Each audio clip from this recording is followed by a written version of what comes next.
परिवर्तन, बहुत ही शानदार। रेणु मैम के लिए एक बार बहुत जोरदार क्लैपिंग करें।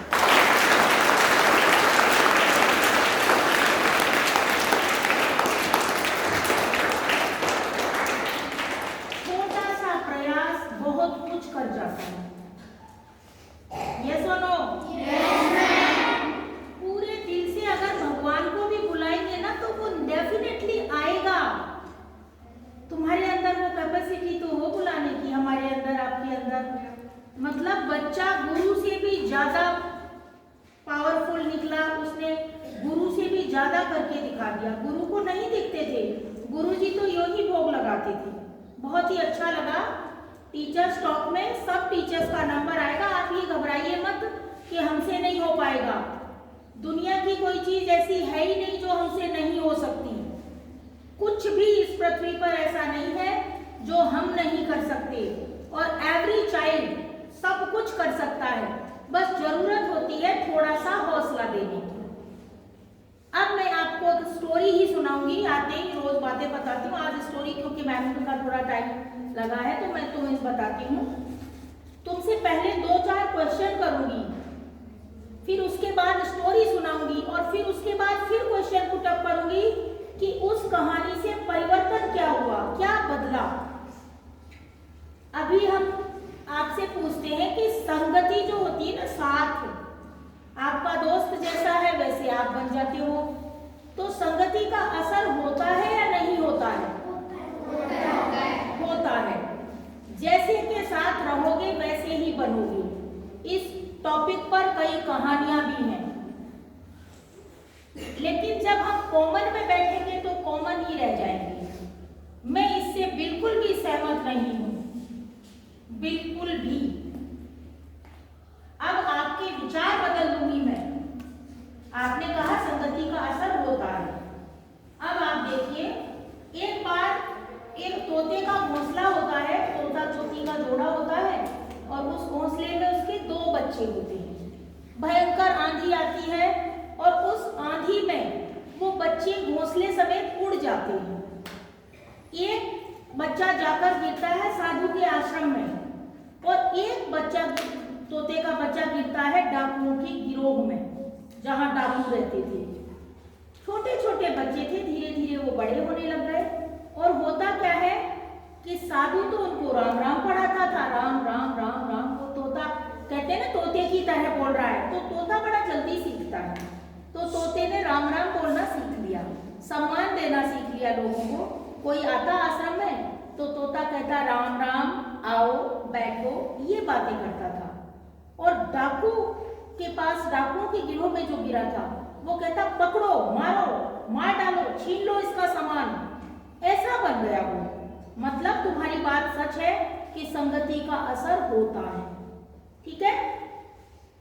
अब गुरुजी की कभी, जैसे गुरुजी घूमने जा रहे थे, उनकी मुलाकात होती है, तब उन्होंने देखा कि ये तो संगति का असर है कि एक ही माँ के 2 बच्चे हैं, दोनों डिफरेंट।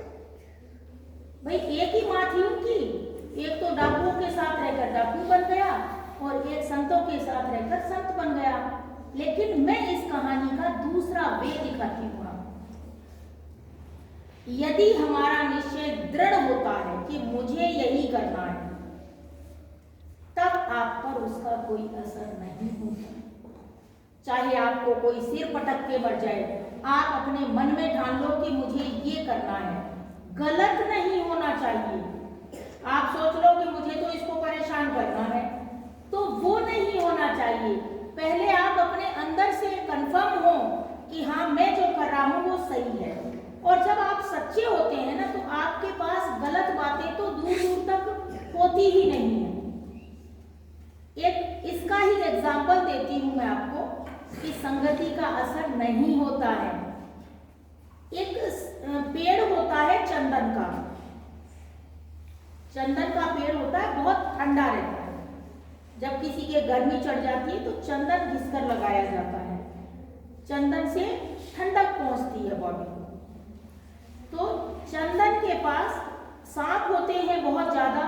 सांपों में क्या जहर होता है, उनके अंदर बहुत गर्मी रहती है। लेकिन आप देखिए कि चंदन इतना पवित्र है, तभी तो उसका स्थान भगवान जी के मस्तक पर होता है। चंदन इतना पवित्र है कि सांप जैसे लोग उसके लिपटे रहते हैं, लेकिन उस पर उनके जहर का, उनकी गर्मी का कोई असर ही नहीं होता है। तो हम हर व्यक्ति, एवरी टीचर, एवरी चाइल्ड, सब ऐसे बन सकते हैं कि हम पर किसी का कोई असर ना हो और हम करें वो सही करें। मुझे कितना प्राउड हो रहा है कहते हुए कि आज रेणु मैम ने जो सुनाया, गजब का परफॉर्मेंस, गजब। और बच्चे भी मैं देख पा रही हूँ कि जैसे ये 1 वीक मैंने कर दिया है तो इससे बड़ा फायदा है। पहले जब मैं आई थी तो एक बच्चा हाथ नहीं उठाता था, अब आपके अंदर ये हौसला तो आया कि हम हाथ उठाते, गलत भी होगा तो हम डांटेंगे। 1 वीक में आप 5 क्वेश्चंस होते हैं तो आप लर्न कर सकते हो। तो इस तरह से अगर आपके अंदर रोज परिवर्तन होगा तो डेफिनेटली इस स्कूल का हुलिया ही कुछ और होगा। हम कोई बाहर से कुछ लाए हैं क्या? वही टीचर, वही बच्चे, और मैं एक नई आई हूँ, तो ये परिवर्तन दिख रहा है। मुझे बाहर भी सिटी में कई लोगों से सुनने को मिला है कि एक मैडम आई है, बहुत चेंज कर रही है, और वो तुम भी देख पा रहे हो। तो करेंगे तो मुझे क्रेडिट नहीं चाहिए, ना मैं लेने वाली हूँ। मैं ये कहूंगी ऑनर को कि देखिए सर क्या चेंज हुआ है, सब टीचर अच्छे हैं, सब बच्चे अच्छे हैं। तो मुझे बहुत प्राउड हो रहा है। हमें कुछ बदलना थोड़ी है, हमें वर्क करना है। कर्म एक ऐसी चीज है, आप एक तो सोच कर करें कि हम ये करेंगे, सोचते सोचते लाइफ बिता देते हैं लोग, लेकिन जब आप उस पर कर्म करना चालू कर देते हैं तो समझ लो आप कहीं ना कहीं तो पहुंचेंगे। एक बात और बता चुकी हूं मैं कि अपना विवेक यूज करो, अपना दिमाग यूज करो। सबका तरीका अलग होता है समझाने का, कोई आपको कुछ कह रहा है, कोई कुछ कह रहा है, लेकिन आप अपना दिमाग भी तो यूज करो। एक छोटे से बच्चे को अगर बचपन से सिखाया जाए कि 2 और 2 5 होते हैं तो वो मान लेगा, क्योंकि उसको पता ही नहीं है, उसने बाहर की दुनिया नहीं देखी। लेकिन हमें आसपास में भी नजर रखनी है कि 2 और 2 वास्तव में कितने होते हैं। तो आप लोग तो इंटेलिजेंट हैं, सभी के सभी इंटेलिजेंट हैं। थोड़ा सा हौसला लाना है, थोड़ी सी एनर्जी लानी है। अब मुझे इतना अच्छा फील होता है, इसकी तो मैंने कल्पना ही नहीं की थी कि इतनी जल्दी इतना परिवर्तन भी हो सकता है। तो I feel very proud all teachers, students and principal madam. तो मुझे बड़ा अच्छा लगा है कि जब हमने इतनी जल्दी मैडम इतना परिवर्तन किया है, तो अभी हमारे पास 2.5 महीने और हैं, 2.5 मतलब 75 डेज। उसमें तो हम पता नहीं क्या कर देंगे। हर बच्चा यहाँ पर बोलेगा, हर बच्चा, किसी को डरने घबराने की जरूरत नहीं है। मैं तुम्हारे साथ में हूँ, मैं तुम्हें डर वाला तो तुम्हारे अंदर से निकाल के ही फेंक दूंगी। डर जैसी की चीज आपके आसपास मंडराएगी ही नहीं। तो आज के लिए इतना बहुत है। और आप लोग जो करते हैं उसको सोच समझ, अब झूठ बोलने की आदत है बच्चों को, होती है, हर स्कूल में होती है, लेकिन जब एक एक बच्चे को वॉच किया जाता है तो टीचर निश्चित रूप से पता लगा लेता है कि ये बच्चा झूठ बोल रहा है या सच बोल रहा है। झूठ बोलने वाला बच्चा नजर मिलाकर बात नहीं कर सकता, वो इधर उधर देखे। और मुझे तो बहुत जल्दी समझ में आता है। वो बच्ची है, उसको बोला कि तुम चेहरे पर कुछ मैम लगा के आई, तो यार हमारी भी आंखें एक्सपीरियंस लेकर बैठी हैं, जो लगा रखा है वो दिख रहे हैं चेहरे।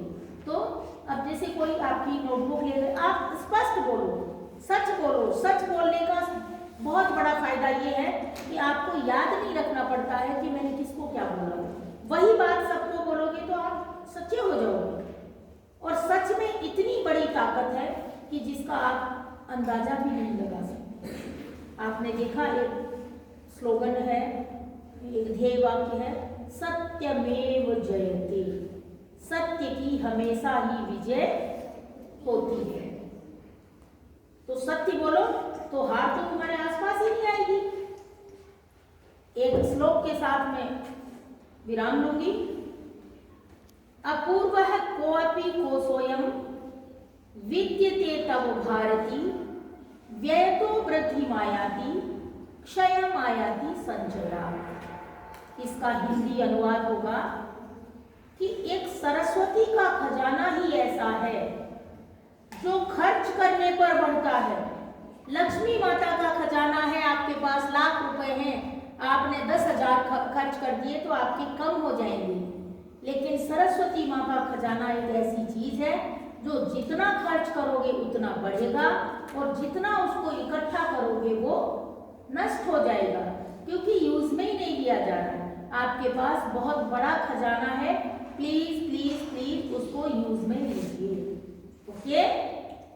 Yes ma'am. आवाज ही नहीं आई। यस। ये आवाज हमें रोज चाहिए, चाहे मैडम आपसे बात करती है, चाहे मैं करती हूँ, चाहे अदर कोई भी करता है, तो आपकी एनर्जी दिखनी चाहिए कि आप बात को ध्यान से सुन रहे हैं। अब मैडम ने कहानी सुनाई, सब बच्चे बड़े ध्यान से सुन रहे थे। यहाँ वक्ता सही खड़ा होता है ना तो श्रोता अपने आप सुनने लग जाते हैं। थोड़ी तुम लोगों की भी हैबिट, तुरंत कैच किया करो बात को। मैंने तुमको बोला इधर बैठो, उधर मुंह करके बैठ गए, किसको सुनोगी? तो थोड़ा कॉमन सेंस यूज करने लग जाओ, फटाफट बैठ जाओ। तो हैव अ नाइस डे। आज का दिन आपका बहुत अच्छा जाए। Okay, thank you.